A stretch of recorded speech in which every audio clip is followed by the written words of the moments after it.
Assalamu alaikum mondo entier, assalamu alaikum. Nouvelle élite, nouvelle pensée arsi e nder moɗon findinde leñol ngol ɓiɓɓe fulɓe.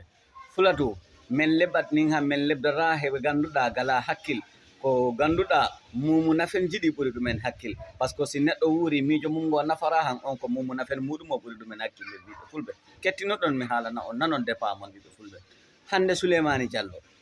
janfiɗo commune de Wassadou. Souleymani Diallo projet ji station ji gari e commune de Wassadou mo salidi Sindié. Hande Souleymani Diallo janfiɗo commune de Wassadou o woni debbo woni gorko oɗon gandi ɗum on nde hande ɗi wiye ɗi astaro leyɗe tubakoɓe wiye baɗe mobilisation kawren jaɓɓoɗen Souleymani Diallo samedi. Pourquoi ça? Sabu homaro e diwli defere ɗon. Pourquoi ça? Sabu onon ɗamini likkoñ walla tewu defere ɗon. Ɓiɓɓe fulɓe wona on kenne deedi moɗon ɗi yeeso. Ɓiɓɓe fulɓe dimo ko dimo wonta ɓiɓɓe fulɓe. Ɓiɓɓe fulɓe dimo andat janngo, dimo yondinora e laalo muɗum he ɓiɓɓe fulɓe. Kono neɗɗo si woni wawa wurde mbo wawra yondinade kala ɗo defa ko uuri ko ma mbo yettina ɗon reedu makko ndu. Ɓiɓɓe fulɓe ñaama joni joni cuuloya joni joni joni ɗum ko ɗum ala no wa'anima ɓiɓɓe fulɓe. Kono neɗɗo wona no hakkille babbiɗi ɓurma hakkille ɓiɓɓe fulɓe. Souleymani Diallo jam fori commune de Wassadou oni mo fijiriri commune de Wassadou oni minon sikkide homo jaɓɓere ni ami sikku ko avion mbo jipporta wona ganduɗa lawol commune de Wassadou ngol mbo jipporta mi sikku ngol ko lawol no wayini bo mi sikku ma o wat minen wonɓe Dakar ɗo ɓe personnellement wonɓe Dakar min mbawata ittude koɗɗo ɗo min naɓa ɗumen to Fuladu sabu na min kessita commune amen o ɓiɓɓe fulɓe. Sabu no hande commune Wassadou o wona commune o min kessisa ko lawol ngol woni ko min kessisa ko min mbawata ɗo nabde ɓiɗɗo kendejo neɗɗo jooma hakkille. Kono ɓiɓɓe fulɓe neɗɗo ko hakkil neɗɗo si wuuri mbo ala hakkil tan on kay babba muɗum mba pori hakkil awa ɓiɓɓe fulɓe si gonga welta si gonga ko gonga belanno gonga welta gonga ko mettat si gonga belannoɗo ɗaɓɓanoɗe ngam ko sukkar e jumri ɗaɓɓannoɗe kono ɗum ɗo wona ɗum ɗaɓɓere nin ko guila bojjuɗe ɗaɓɓere ni taccende baɗende e jonde yimɓe kono ɓiɓɓe fulɓe yimɓe ɓe no pintu hande hoko Sénégal waɗani Fuladu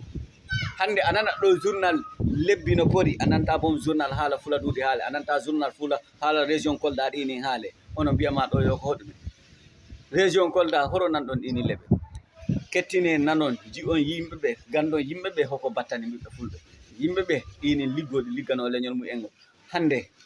maire goro jimiɗo wa commune de maire goro jimi ganduɗa mbo jimmi belanami ganduɗa saabu hoko beldanamo saabu liggue makko de on woni Amadou Nafaya nafoɗo leñol ngol nafa saare muɗum nde nafa tundu muɗum ndu nafa commune muɗum o piiwo ɓanɗo natini e commune ji he yaade hôpital ji ɓanɗo natini yaade laari kala distance goɗɗiɗo mbo huɓɓini ɗumen on wiire Amadou Nafaya ɓangoɗo ɗi ñawla kalisaji rewɓeɓe kono Souleymani Diallo keeɓi yokore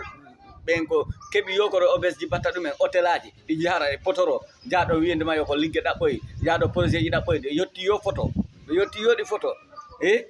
no cuka yelo hankini mi sikku ma ɓiɗɗo ambo yahi Dakar han fotata koye ville ji e par ce que o ɓayi andi Dakar kono ɓiɓɓe fulɓe daare dasine pinon paamon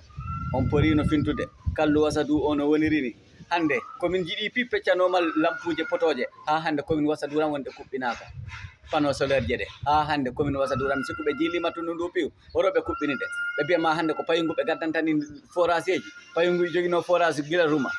awa hande ɓe mbiyama sensibilisation ko sensibilisation ɗaynugol on woni ko ɓe paalako si woni on joƴani on ngala hakkillaji en mi anda ɗuma